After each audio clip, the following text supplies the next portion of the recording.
po ng food sir, kaya sample natin yung chicken po. Close nyo lang siya, then automatic lalabas ito po. Yung power button po natin. Pipindutin natin siya, tapos ito po hindi siya napipindot. Ngayon napipindutin nyo po yung apat na square, siya po yung selector.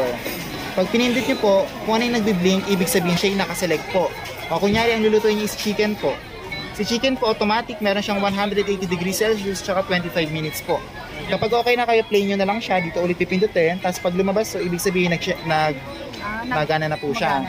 Ngayon po kapag in-open nyo siya, gusto nyo makita yung loob kasi hindi nyo masyado nasisilip dito, pwede siyang i-open po. Automatic siyang mamamatay. Yes po, automatic siyang mamamatay. Pag binalik nyo ma'am, continue lang po. Wala na kayong pipindutin. Tapos ma'am, kunyari, gusto nyo yung chicken natin, di ba 180 degrees Celsius, gusto nyo taasan yung temperature, pwede nyo taasan po dito. Hanggang 200 po. Ito naman po yung pangbaba. Sa timer naman po, ito yung pantaas natin, ito naman po yung pangbaba. Ngayon play na lang ulit. Paano ma'am kapag nilulutuin nyo, wala dito? O, di ba ang pinakahuli natin yung vegetables po. Pindutin natin, yan, next, next, next, next, next, and next. Yung pinakahuli natin, pindut tayo ng next ulit, wala na. Ibig sabihin, kayo na yung gagawa po ng sarili yung temperature tsaka ng timer. Pindut na kayo dito, pindut na kayo dito timer, tapos play na lang siya.